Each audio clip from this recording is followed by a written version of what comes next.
Welcome back to In the Oven with Adam and Brad. What's up, y'all? We have a lot of fun things to talk about as far as fat and weird this week. Super exciting. By the time this goes live, you, I guess, should be able to order our MegaBytes, the edible cookie dough, on DoorDash. That's right. Live on DoorDash. Check it out. They're already live for some people. We have been tagged in it earlier. I think this weekend there's a lot of people that were getting like the s'mores pitch intense bites. But now when this is live, because it's Friday I keep messing this up. 13th? Yeah, I think so. Yep. Okay. Yeah, I need to correct that in the video if it's actually the 13th, because I think I said 14th. But anyways, Friday, is it 10th, 11th, 12th? Yep, the 13th. Yep, it is. Friday the 13th. Scary. Friday the 13th will be launched in all of our virtual storefronts on DoorDash. So if you were able to get our cookies on DoorDash, now you'll be able to get the bites. They're my favorite product. They're great. I'm so excited about them. I really think that they're going to be like a game changer for our company. Not that our company needs a game changer. It's doing really great right now. But like, I think this is like a huge thing for us. I think it's one of those things where we're going to look back and be like, glad we did that. You know? Yeah. Very exciting times. We got a lot of new customers, a lot of new markets that we're testing. Couple of different configurations as far as packaging goes to kind of accommodate those customers. So yeah, I agree.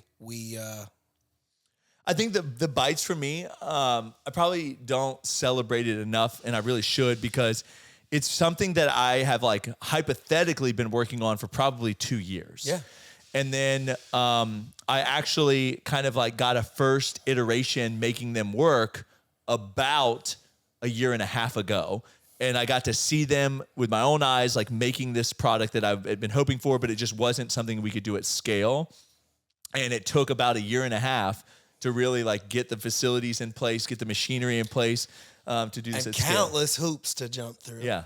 But yeah, we started with the equipment we have in here, kind of a rudimentary test of it, obviously shrinking them down very small, very, very complicated to do that with any kind of scale like Brad's talking about, because, you know, we effectively crimp cookies. And when you're using that small of a diameter, you just have to do it very, very fast. And so we kind of went through a few different manufacturing options. We settled on our current one based in Japan. So our machine's sitting over there waiting for a factory acceptance test and get that thing shipped over here so we can get those rolling out at full speed. Yeah, because right now we kind of like we've put together a system that works for us for now, but this the new machine will bring us into the ability to do this for everyone essentially. Yeah, we have. It's very cool, but we just kind of rigged a system together to feed our needs. I mean, right. We basically got 4 single machines running. Anyways. And then soon we're going to have like a 16-lane machine, Yeah. which means that it's going to be 4 times as fast as those 4 machines. And it's a centralized point of like putting in dough and ingredients. So that way you're not trying to like feed 4 different hoppers. So yeah, like I said, we kind of like podged it together because we knew that the demand would be there for this. Yeah, it's hard. You're making like you have to make each individual bite. So you're essentially making a tiny cookie repeatedly. So at scale, you know, it's not an easy thing to do. So I'm so excited about that. Adam and I are supposed to be flying to Japan in late October, early November. I'm trying to deconflict it with my schedule. Max has his wedding on the 19th. Then on the 26th, 27th, and 28th, Aubrey and I are supposed to be in Costa Rica for Hydro Jug. And then I think on the 28th, so the day we fly out from Costa Rica, I essentially need to fly to Japan. Jet setting.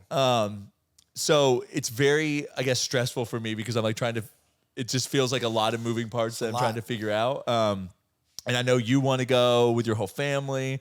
I'm contemplating whether I'm going to bring Letty or not. If you bring your family, I'm definitely bringing Letty. Oh, yeah. So it's going to be weird because I'm going to have to fly back to Panama City to grab Letty to then take her on the Japan flight. Back up to Atlanta. Yeah. So anyways, it's going to be fun, but it makes my brain hurt just even thinking about the logistics of all of that stuff that we have to do. Yeah, too bad we're not on that private jet status yet, but that's what we're working towards. Yeah, I know in the U.S. a private jet's like $40,000 for like 8 people. I don't know what it is internationally. Probably like 110, 120, I think you could do that. Maybe we should look at it. Not that we will actually do that, but Actually, maybe we should just buy it and do it ourselves. Yeah, sure. But so that's going on with the bites. We also did a really cool giveaway with Florida Water Sports where we gave away a Yeti cooler full of cookies. Yep. And that's going out today. Yep. Right? Yeah, that'll be shipped out today. And then for the people that didn't know, I am kind of like put myself back into the marketing side a lot more for Fat and Weird. And so Andy's been running point. He's been killing it. We've got a hold of some really cool people. And I've just been trying to add a little bit of pizzazz to their boxes so they just don't get a box of cookies. They get kind of like a curated experience. So we ordered some items for some people that we're sending some cookies to. I'm working with Chubby's on trying to become the birthday gift of all Chubby's influencers. How dope.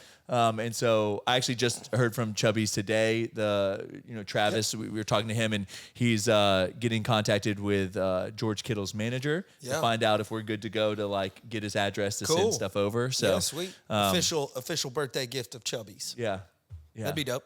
Yeah. So a lot of fun. And I found out today, speaking of like George Kittle, Niels Rorda that works out of the gym. I know they lived across from you. Mm-hmm. He told me the reason he even knows about our cookies is because he is a big Patriots fan. And apparently, like he had seen in Dante Hightower and like all these Patriots players, Fat and Weird cookies. And he saw the branding in videos and stuff that they would do. And it would just be like in the background. And I knew that Patriots players ordered our cookies because long story short, one time I saw Rob Nikovich's name come in and he was like the starting center for them. And then Rob and Dalen Bailey had their Warhouse gym camp, and I sent a bunch of cookies up there as like a gift.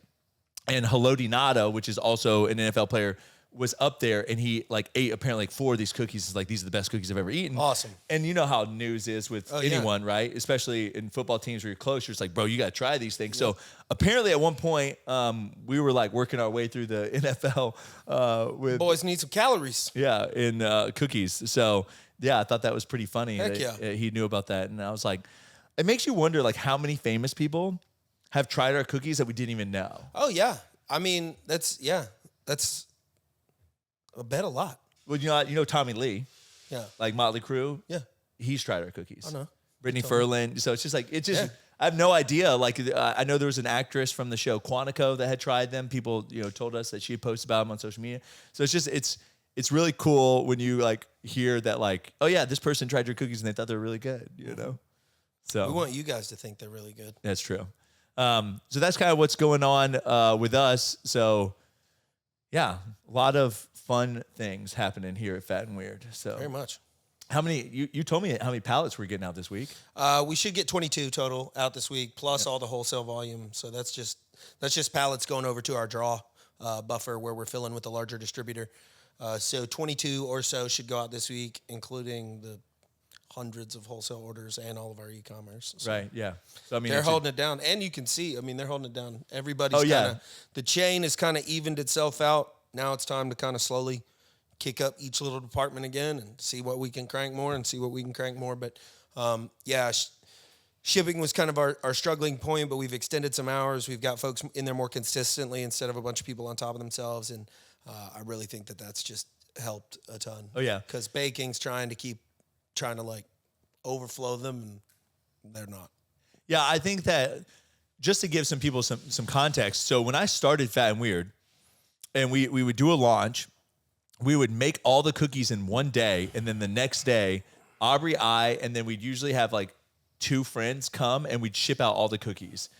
And then when it got too much for that, we started, producing cookies like Monday through Wednesday, baking them all on Wednesday, and then shipping on Thursday. And then Friday was kind of like our prep day, build more boxes, get bags ready, get ingredients together.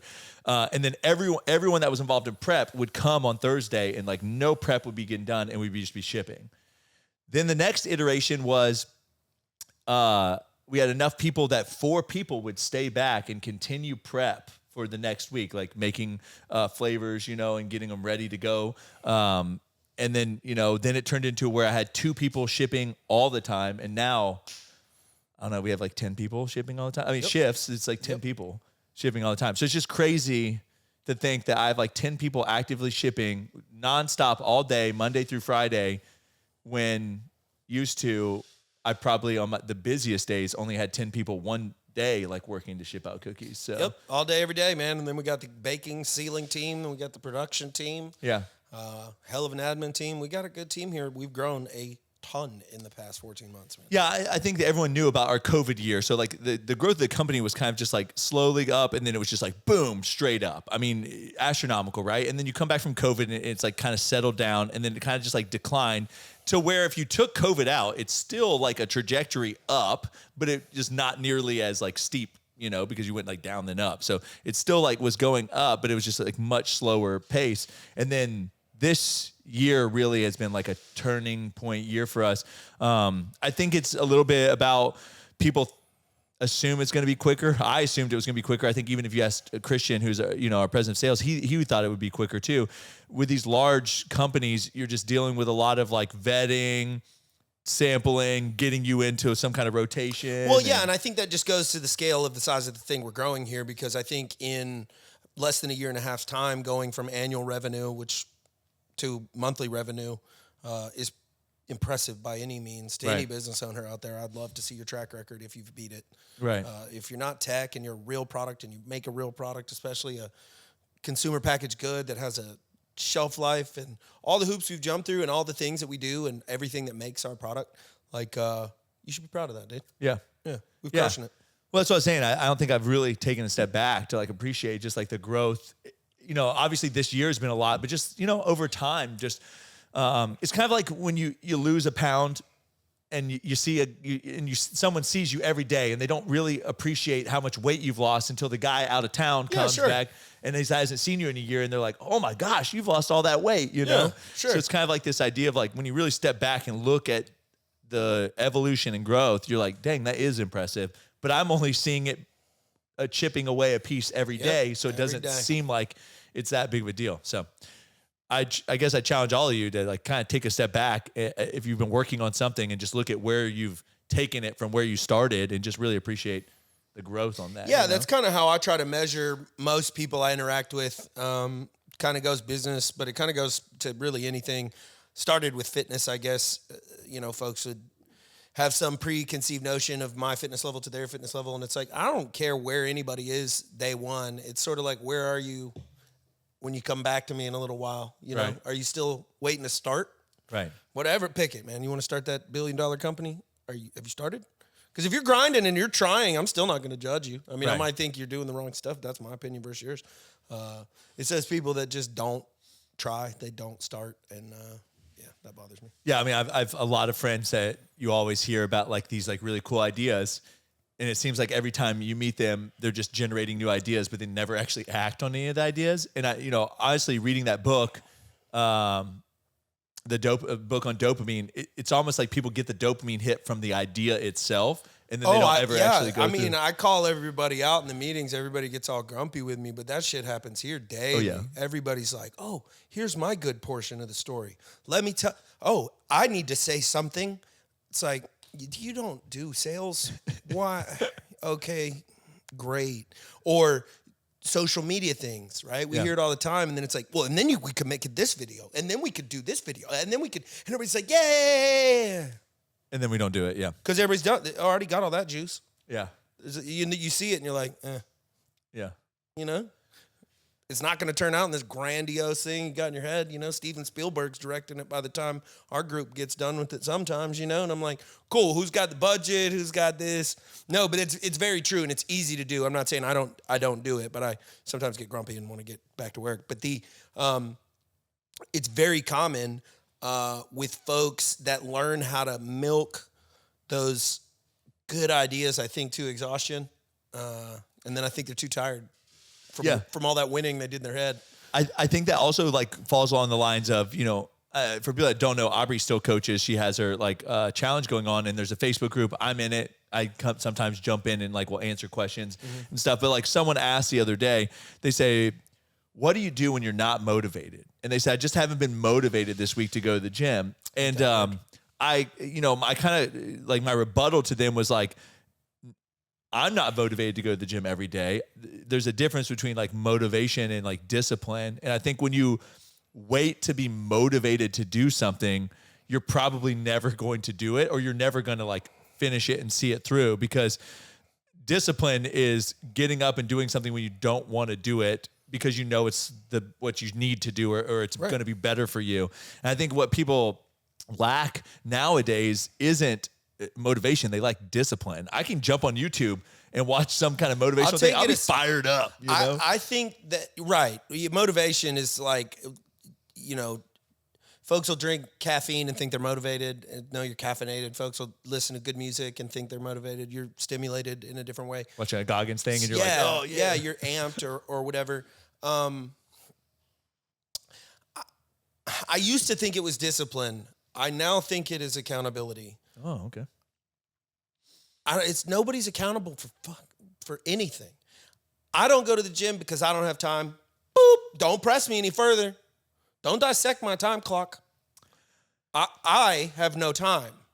Full stop. Can I argue, though, that discipline is just accountability to yourself? Yeah, well, it could be. So discipline has different meanings to different things, but I think people don't have accountability anyone else. And I think we somehow learned to, wouldn't say we lie to ourselves, but like a lot of people just kind of have this outlook. It gives ourselves an out. Yeah. The moment anything gets hard, we go, oh, there's an out this way. I can just take it. Well, and so like a lot of times, I'll go off on a tangent. Obviously, ADHD, I move around a lot. I like to. I really just feel kind of like gross and unproductive when I just sit around and don't do anything. There's probably some,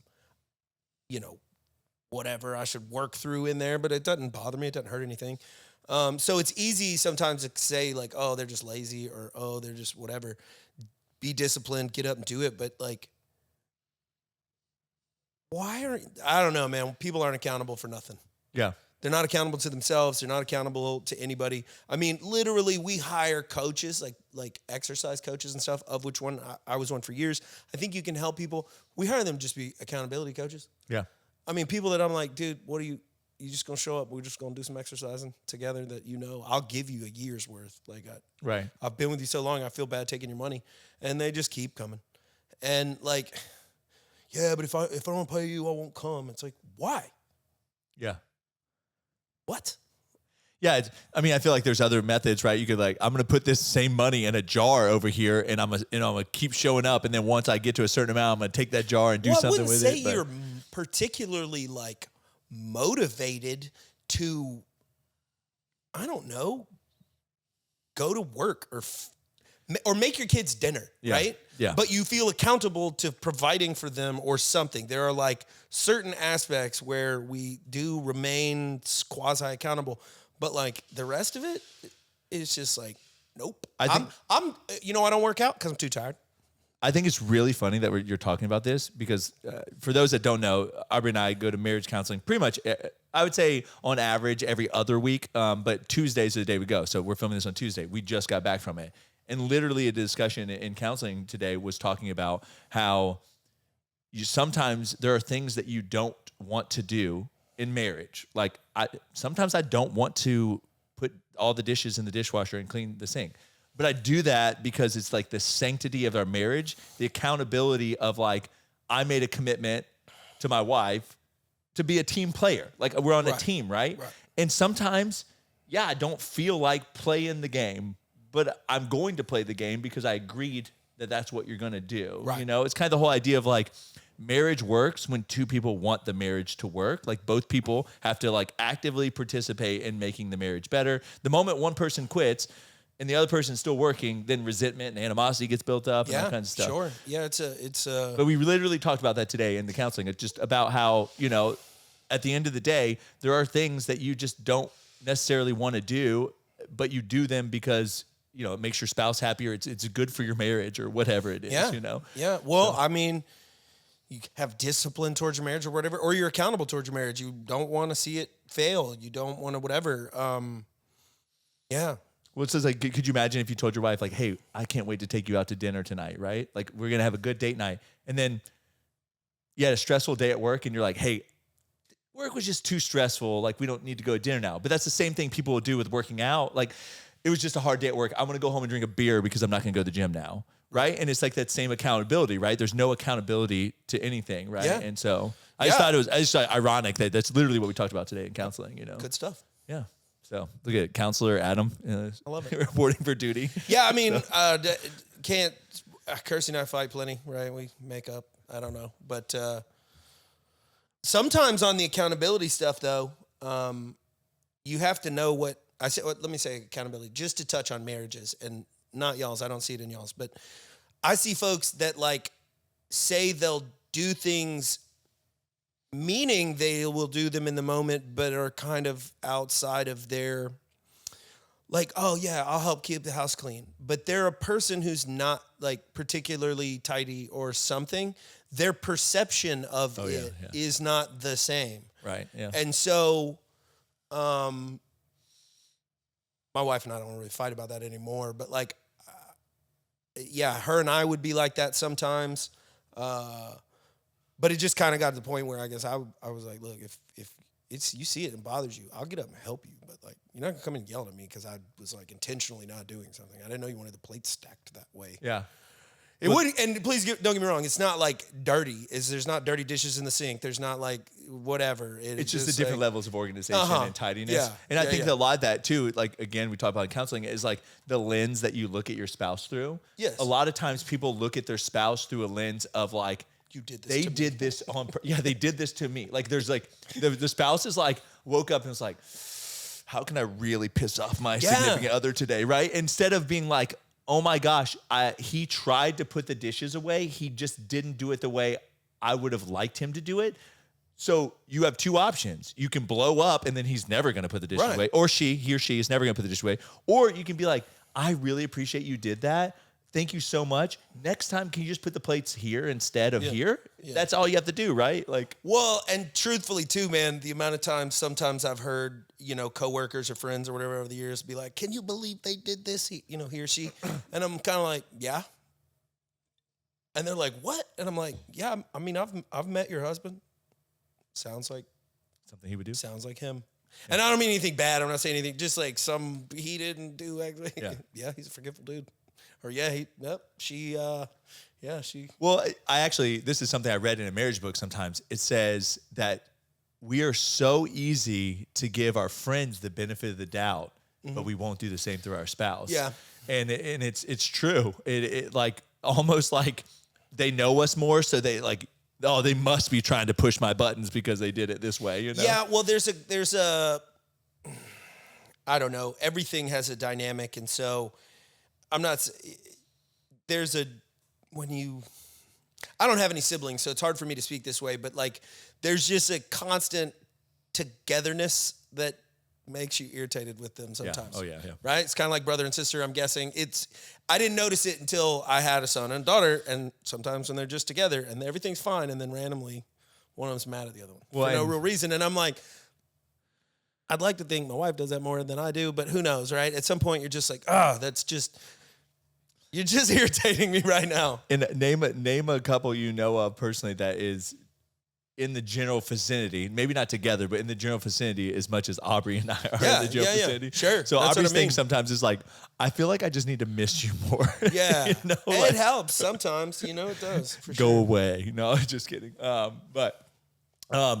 So let's just jump into some business topics. We were talking about the stock market and how some of these companies have grown to just such behemoths that if, a new company starts up and they take even just like 1%, it's just like devastating because every year the stock market, I mean, they don't straight up say this, but on average it returns like 9-point-something%. So like 10%. So essentially is every year a stock should be growing by 10% on average, right? You take a 30-year period or whatever, that's what it is. But some of these companies are getting so big, it's impossible for them to get 10% bigger every year. It's just impossible. And so NVIDIA lost 20% of his market cap in just 2 weeks, which was like $470 billion. And what people don't think about, though, is that it literally doubled this year. So losing 20%, it's still up astronomically, right? It's still up what? Overall, I think it's up like 1,400% or some ridiculous number since the Roaring Kitty or whatever guy. Oh, yeah. Got all over that type of stock. Right. So, but again, it's like AMD? how is NVIDIA supposed to continue to grow? Obviously it's like, okay, AI grows, so you're going to make chips for all these new AI things. But when people see how much money you're making, AMD, all these other companies, they're going to jump on board and try to make these chips too. So it's they're growing so big so fast, and they have covered the game on the manufacturing, so they can manufacture them so fast that they're having all the way down to like supply chain issues. Right. So like imagine trying to make anything and be like, we can't harvest it out of the earth fast enough. Yeah, it's like Tesla had a problem with the batteries. With lithium, right? Yeah. So it's all this like tech stuff. Yeah. It's like that's never been, we can't build the railroads any faster. We can't smelt steel. It's like, no, we can smelt way faster than you can build that railroad. Right. And now they can't. And so without getting off on the international effects of like what that's going to do, I think we have so far outpaced, so like AI, but not just AI, like the physical component of AI has so far outpaced what damage we might be doing or what implications, Yeah. So, I mean, NVIDIA, huge company, the mining companies that exist in all these companies are probably just as big and not publicly traded and owned by who knows whom. So, yeah. I just think that the next 20 years are going to be really crazy. And what people don't realize is, technology is on like an exponential growth curve. So what I mean by that is like you look at when cars were invented, and then you look at like when, as you layer technology and you see how it goes, it's like you look at the first computer to like the computers we have today, just like how quickly it's gotten faster and smaller, and all those things are occurring. You look at just where AI is going. In 20 years from now, I think our lives are going to be drastically different. I mean, I think. Yeah, well, I mean, when I was in middle school, it was not common for every house to have a computer. It was not common. Mm-mm. In high school, it was common for every house to have a computer, but it was not common for multiple computers in the house. No. I know because my mom splurged and got the upgraded computers so that I could play some video games because the one we had sucked. Yeah. So then I was on it all the time. So thanks, Mom. But It wasn't common for every house to even have internet. Well, but then through high school, I mean, it started progressing pretty quickly. Then I got my own computer, and then whatever, it kind of progressed. But now children have tablets in their pocket, and phones, phones, man. New iPhone coming out. They did the iPhone thing. This not that long, dude. Yeah, but that's what I'm saying. I don't think people really look at like how quick technology is changing to the point of like, I mean, if you would have said 20 years ago when I was 17 years old and driving, hey, in 20 years from now, there's gonna be cars that literally like drive themselves and change lanes, get you to a destination. You can go to sleep on the interstate. Obviously, safety reasons, Tesla doesn't want you doing that, but Tesla vehicles can drive themselves. Waymo. There are videos. Waymo out in California, man. Oh, yeah, you can full on get an Uber or whatever version. Just they come pick you up. There's no driver. Right, and then I don't know. 20 years ago, if you said, "Hey, man, you're going to be able to get on a cell phone," which back then cell phones were like actually Blackberries were big back then. Full keyboard, but you're going to be able to order food directly to your house. People would be like, nah. And so I think it's just really crazy. So what I can't even wrap my head around is, so that was my point on like the technological or the physical part, right? The software, I mean, obviously, my Nintendo 64 or whatever versus whatever they have now is crazy different. But like, no, talk about PS5 Pro. PS5's coming out. PS5 Pro. Yeah. If y'all know anything about it, you'll have to tell me because I don't know. Yeah. Liam's an Xbox kid. But the AI, man, like something writing its own code. Right. Like just creating its own apps, creating its own interface. I can't wrap my head around what that's going to do for technology and the demand that's going to draw. Yeah. So I know this was 9 years ago when I worked for BASF. When I first came on board cost estimating, they had this automated spreadsheet for estimating things. But no one knew how to insert rows into the spreadsheet and allow it to keep tracking formulas because there were so many formulas. Yeah. I literally spent a month trying to figure this out. I was literally in like VBA. I was like learning code. I was and I was having to like grab pieces and try to put stuff together. And it took me a month, but I finally made it where you could hit like Control R and a screen would pop up and says, how many rows do you want to add? And you would tell it 20 and it would add the rows in and it would leave and it would keep all the calculations going. Oh, yeah. And I look at that and I said, I spent a month on that. And again, I'm not knowing code. I'm sure if you would have gave it to someone that actually knows code, it probably would have taken them a day to do it. But now I could go to ChatGPT, 15 seconds, and I could ask it, and it would spit it out. And then when it didn't work, I could troubleshoot it through ChatGPT. And I'm talking maybe an hour, just because of my knowledge. Yeah, man. ChatGPT, Claude, the rest of them. Hey, you can have them clean the code up, make it more elegant, simplify it, annotate it, even like put lines. Make it work in these parameters, and it's wild. I mean, I don't have. We use it for, you know, some of the stuff here, Fat and Weird. I use it for different things on like a not super productive level, right? They just kind of, help me out here. Right. But like I play with it on a way that I don't really have access. But yeah, you can be like, hey, make me a little game.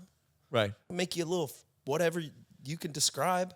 They I forget. I've given it like medical documents when my sister got diagnosed with cancer, and I said, tell me what this means. And it would like rewrite it at like a 5th grade level. Cause you know, a lot of times when I was reading my sister's diagnosis at the time, it was like, you know, the fancy name has lesion, you know, and you're like, what the heck does this mean? You know? So you're my lawyer, read through this contract and tell me what areas I should be concerned about. I mean, and it's just getting better and better.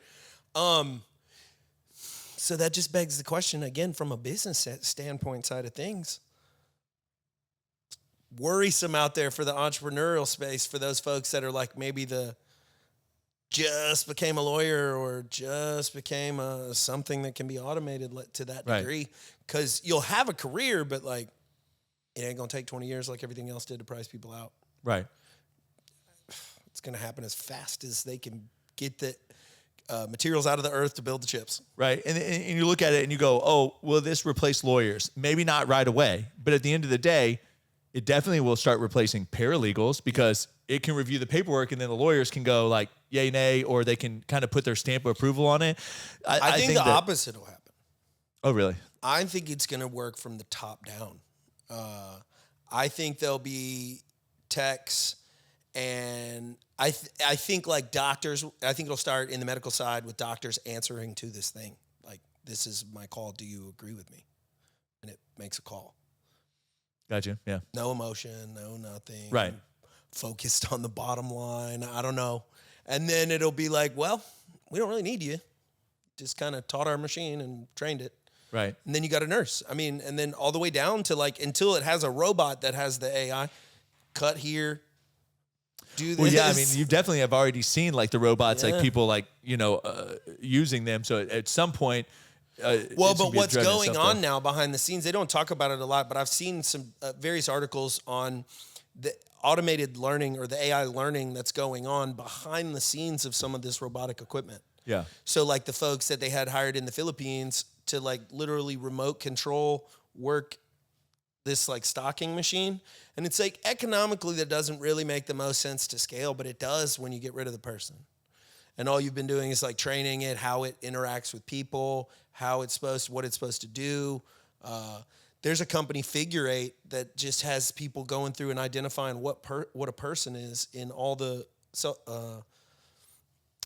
cars that have the self-driving cameras already installed in them. They're collecting that data. Figure 8's going through it for Tesla and whomever else and going, box a person. This is a person. Gotcha. This is how people interact. And so how do you feel about like emotion side of that? Because like I've heard some stories, again, unvetted, just people's things. Someone told me they worked at a plant that had like an AI robot that was like doing something on like car transmissions, and like it got frustrated or mad and it literally threw a transmission like across the warehouse area, and they literally had to like shut the line down and like restart this robot. But like it almost like it acted out in frustration because like something wasn't working. So well. I don't think we have any clue what a consciousness is.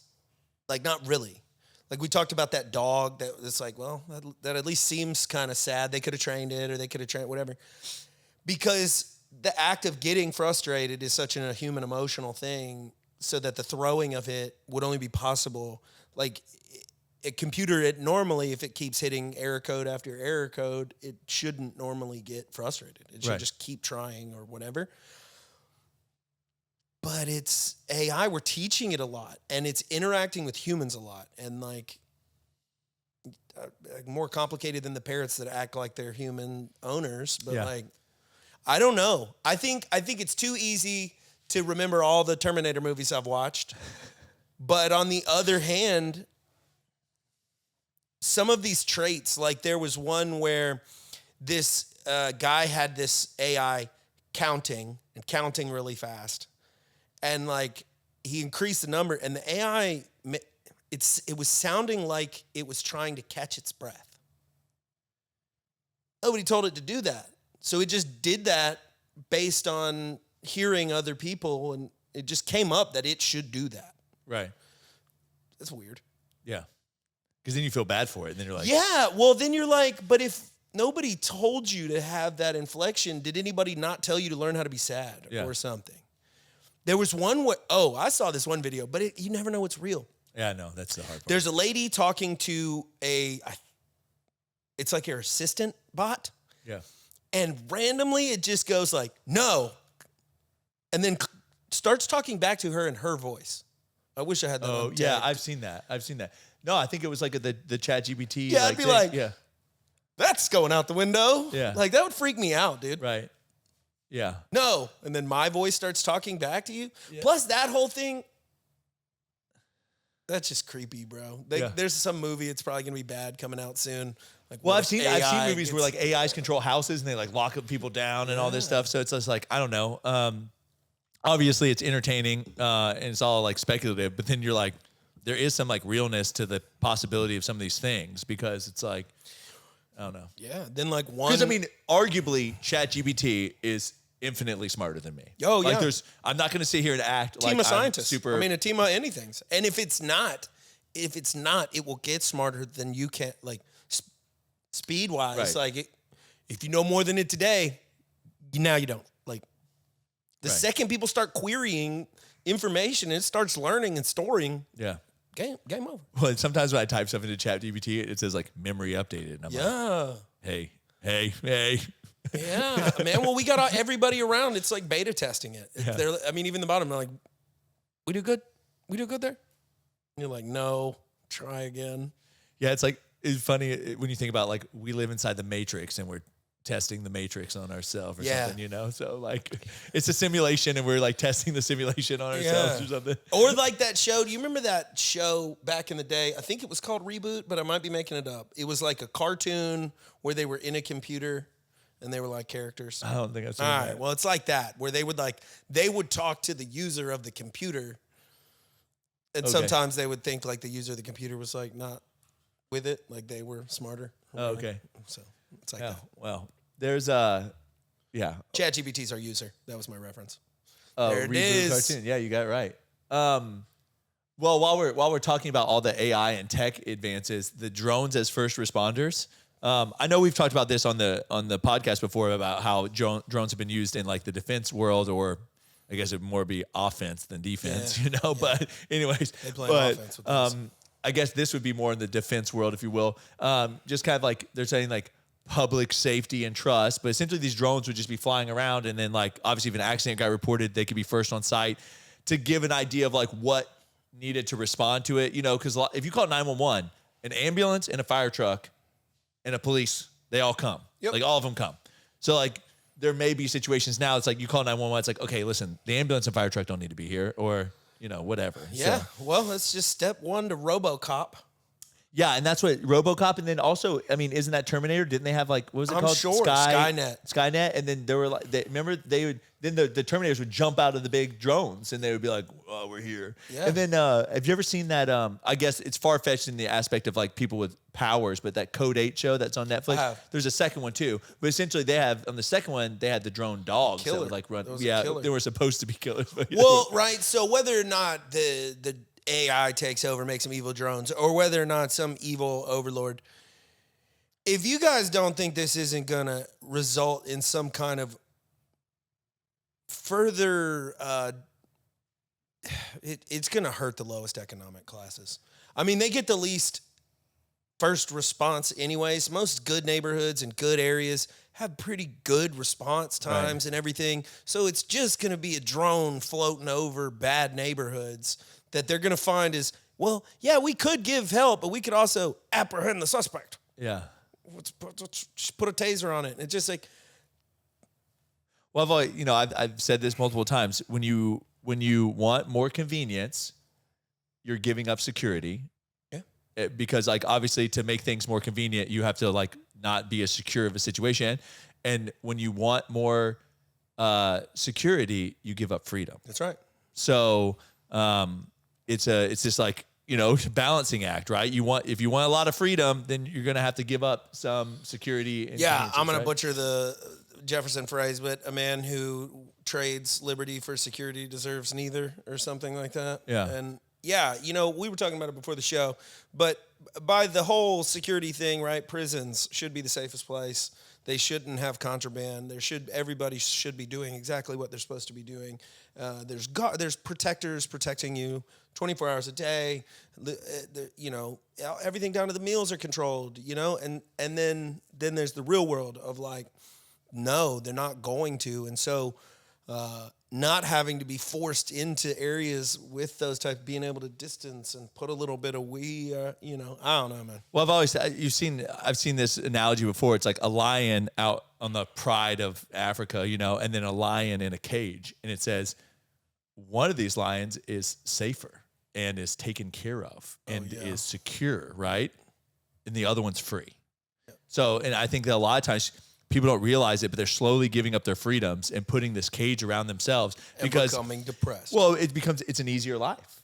You think the lion at the zoo has a hard life? No. I mean, other than the fact that he's confined to a smaller space, he gets fed. Yep. He has a vet that comes checks on him. Like he probably gets his teeth brushed, and then the one out there in the savannah is like having to hunt for its meals. There's another lion trying to challenge it for the living, But yeah, the other one's living. But I think people don't realize that if you want safety and security, you're going to start giving up freedom. And the most important thing to me is freedom. So yeah, absolutely. That's why I feel like I work as hard as I work, is the freedom to do what I want when I want, the freedom to make choices, the freedom to. Well, yeah, chasing freedom, because I mean, things are stupid to just think that they're going to do anything for you.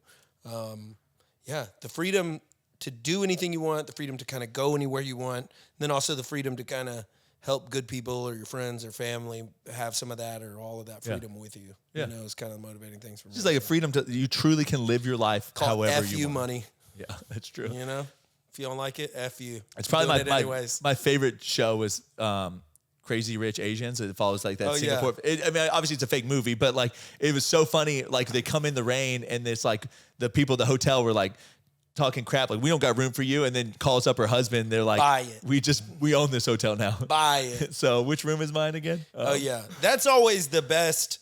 Robin Hood moment. It's not a Robin Hood moment, but like in movies like that where the like wealthy person kind of stuffs it in the snooty person's face. Yeah, actually the first would be Pretty Woman. I remember that happened. Remember they kick her out of the store and then she comes back. Yeah.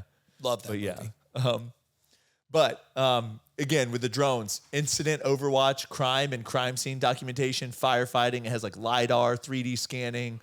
Yeah, I think the LiDAR, I think the search and rescue stuff is going to be amazing. I think when, accidents occur and things collapse and whatever, and they don't know, it's more penetrating. I don't know. They say dogs are as accurate, but I mean, it's probably pretty good to be able to just see through it quickly. You're giving up freedom. Well, see, I don't think so if you're using it as a tool, like you're dispatching it as a tool. I know, but what I'm saying is, well, with all things, in my opinion, what happens is they realize, hey, this case did work. You know what works even better? Let's monitor all people. And that way, the moment anyone does anything wrong, we know, And we don't know what the real capabilities of any of our satellites are, specifically our government-controlled satellites. We got drones overhead all day, every day. I don't know what you're allowed. What? Well, yeah, because when they talk about like when Trump was like, we've got to, whenever he was talking to, I don't remember the guy's name, Abu Ghazi or whatever, and he's like, Baghdadi. he's like, we got a drone. We're looking at your house right now. I mean, the fact is they probably were staring right down on his house, which means if they wanted to, they could probably pinpoint anyone's house and just like watch you, Oh yeah, man. So. I didn't sign until 2010. Buddy of mine, I was deployed doing something different, or contractor. He was a contractor that worked for a very large company that does drones for surveillance. So they're non-attack drones. And this was, 14 years ago. It couldn't read a newspaper that you were reading, but like it could get the title of the book. It could get your license plate easy all day from a height that you could couldn't not see tell. Or hear or anything. You couldn't tell. Nothing. Yeah.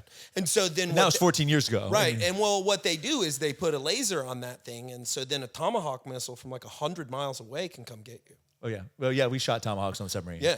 Right. So, yeah. Or however far around the planet, if it's got a daisy chain of lasers. Yeah.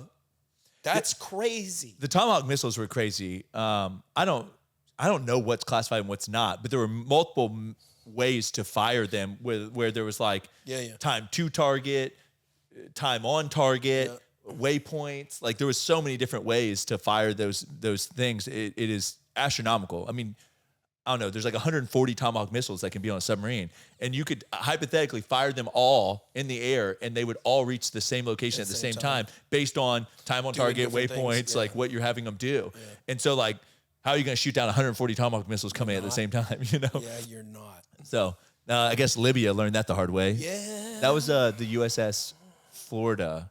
Okay. Out of Diego Garcia that shot like the 100 and some Tomahawk missiles. The Navy make it rain, boy. The Air Force is nice. They got some fun toys, but I know they control like the big missiles. Right?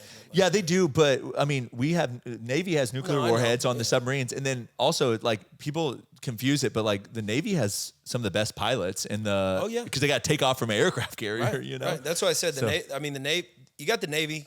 Obviously, SEALs. I'm biased. You got the Army. Yeah. But I mean, the Navy really does. They have Navy SEAls. I mean, sea, air, and land. They try to cover it all. So, but yeah, interesting. What else we got? Your Y chromosome's disappearing.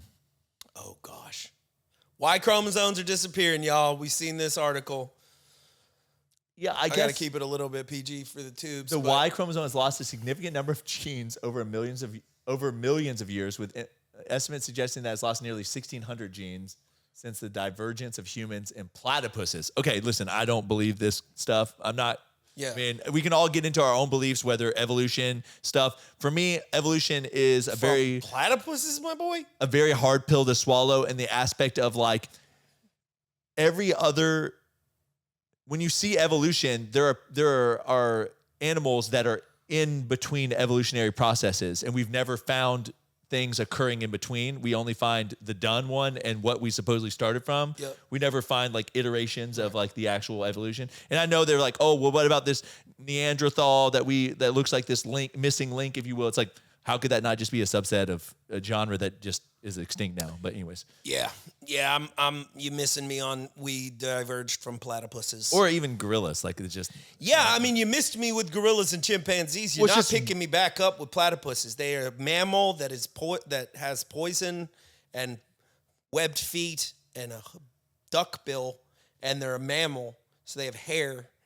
But my biggest thing is, if we evolved. They don't make sense. If we evolved from. Platypuses. Well, platypuses or monkeys or apes or whatever. Why are there still platypuses, monkeys, and apes? Why would there still be that thing? Yeah, no, 1,000%. Evolution occurs. If I believe in evolution, if evolution occurred, I would think that we and another creature may have evolved from the same thing and took different diverging paths to get where we were, but not. But then even then, if I would think we would have to evolve in relatively the same amount of time.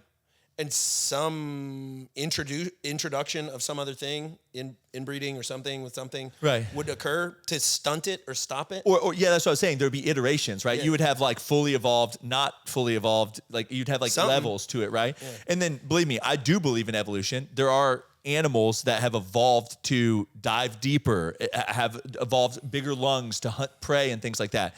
But those things are not a complete evolution of like it's complete. Yeah, I mean, that's using structure. the definition of the word, but not what everyone thinks about when you say evolution. It's like, Michael Phelps, I don't think evolved into, I mean, he just grew some bigger lungs, and his kids will probably have some bigger lungs. And that's, I think most of it's technically called a mutation until like it becomes over, but like, that's just like good genes. Well, wouldn't it be argued that like evolution is occurring as like people are in general taller than they used to be? I mean, is that an evolution process? It is until you go find all the societies that had super tall people. Right. And then you're like, I don't know. Yeah, they say that about all kinds of stuff. Yeah. People are getting smarter. But really, I think there was an age of like early scientific buffoonery that just, they started claiming everything. And then they were like, oh, no, that wasn't. Like they claimed people are getting more intelligent year over year, IQ-wise. And either the IQ test is broken. People may know more about some hyper-technical computer stuff, but I feel like people's grandparents knew how to do everything. Well, yeah, I think we talked about this before. They needed to do in their life. Confidence comes from competence, and competence comes from doing something. Yeah. And people are required to do less and less. Obviously, I think you could sit down and you could school your grandparents on a computer all day, right? Yeah. But like, I think my grandfather could build a whole house and I'd be like, what the heck did you just do? Yeah. You know, maybe I could watch some YouTube videos and go and try to figure it out. But well, I think the skill set came from YouTube not being available. So when he or she learned how to do something, they had to remember it. Yeah. I don't need to remember it. Yeah, that's true. Wired it up, already forgot. Yeah. Kinda. Yeah. Because I'm going to pull that out and go, oh, yeah, the red one. Right. I mean, so that's kind of on the competent side of things. Going back to the Y chromosome thing here, man. I think so many things all over the place, and I'm not trying to get flamed up on here, but like, I think we have encouraged the feminization of men in mannerism, behavior, and other aspects in such a way that ain't helping. The microwaves, the plastics, the forever plastics, the decline in male testosterones across the board. But like, did you see the study on microplastics in like males' testicles and stuff? Yeah, like the forever plastics. Yeah, they're finding like so much plastic in like men's testicles. Well, so there's a lot of things about like growing up the way I grew up that just you don't do now. It's shunned. It's frowned upon. Yeah. They'd love to ban physical sports and football and all kinds of stuff. Kids getting in fist fights at school result in, expulsion, and just like it's the biggest deal in the world. So it's like they don't get a way to release that stress and just get it out and finish it. Yeah. Again, the diets, we're pushing soy and everything. We're pushing whatever. I mean, there's so many different things you could say about it, but like all the way down to reward. I mean, just saying that anything masculine is just bad, toxic. Well, the phrase toxic masculinity has been coined for anything that people disagree with. That's a masculine trait. And like today's masculinity, today's like hyper masculine man is like a Ryan Reynolds type, which I'm not throwing shade. I'm not hating.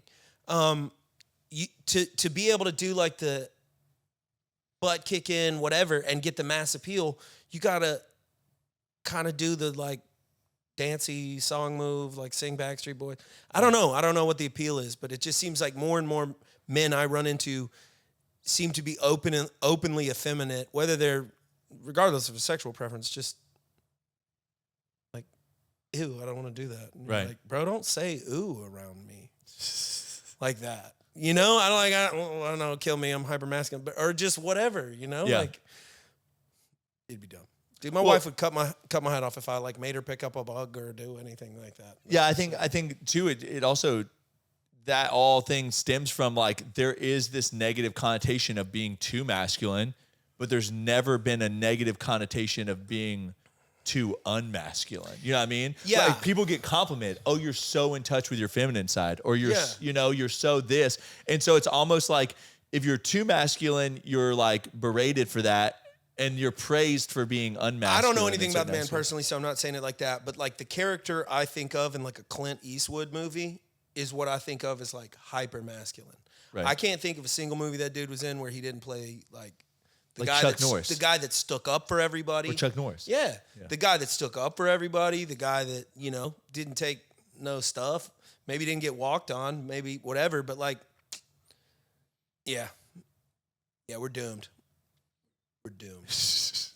We're doomed. Doom and gloom on that. Yeah. Yeah. So there's a study. So it's official. It's official. Well, dude, fired up, man. If you, I mean, I'm not trying to make this tinfoil hat channel, but like all the stuff, what's his name? Alex Jones that got canceled for? Yeah. That now RFK is basically saying about Atrazine and it making, and the studies have come out. They like literally some kind of reaction with the chemical is straight up changing their genitalia. These chemicals are getting more and more leaked into modern agriculture. So these chemicals are coming up through foods as a weed control. Right. Possibly, right? I'm not a microbiologist. I don't know. But I just know that, like, if you zoom way out and you were like, man, you know, it seems like maybe we should. Oh, yeah. So Atrazine is a pesticide or is. herbicide or whatever. It is. It's the most common one, and it's feminized male frogs. And If you guys treat dollar weeds, it's probably in that. Just FYI. So, but if you look at it, it also it not only did it like turn certain male frogs like more feminine, but it literally some male frogs became female frogs. Like literally started carrying eggs. Right. Well, they did both. And, so some actually became female frogs. Some preferred same sex, and so basically kind of ended their little cycle. Yeah, they brought up bringing up Alex Jones in 2015 saying it and how he got canceled over it, and now they're saying there may be some legitimacy to it. Well, but what's wild is, and this is the crazy part, right? So I'm not supporting that guy. You won't at all. find anything good on Google for this stuff because it's always going to just pull up the most ridiculous thing. But well, so it's like get into that who is out there canceling? Because if it's just the most crazy thing ever, then it should just be the most crazy thing ever. Yeah. But like, Big Atrazine, what is that? Well, yeah, I mean, You know the name of the company, but still, I'm just saying. Dow, so DuPont, BASF, Monsanto, Bayer, they're all the people making weed killers. the And Germans. yeah, I mean, BASF was involved in Roundup.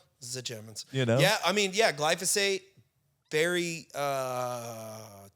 very effective at what it does. Killing everything. Yeah, effectively. Well, so it's used so much in, gosh, I can't think of the name of the term, but like chemical mowing.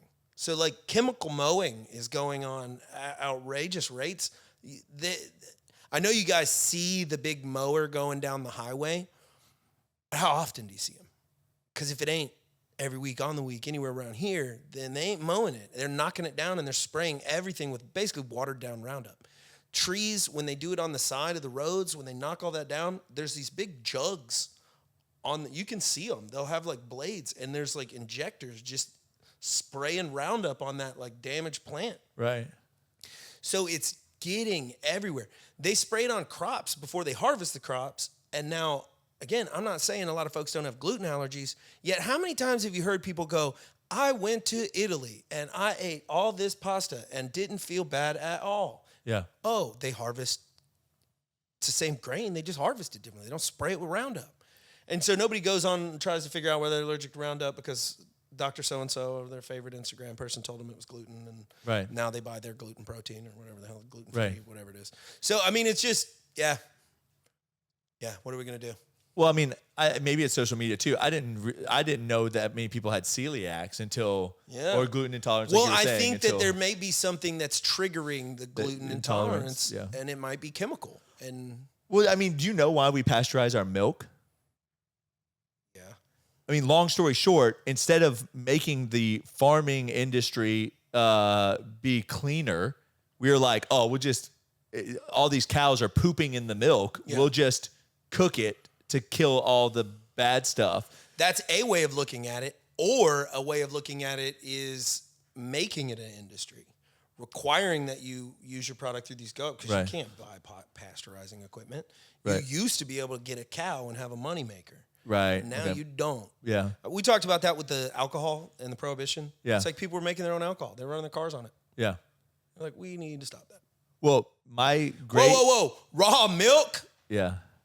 back in the whatever ages, that was Eastman, can you Google the raw milk pandemic? It never happened. It never happened. So again, that's where I see government oversight being like, hold on, we need to make a regulation no one asked for. Here, best friend, here's tons of money.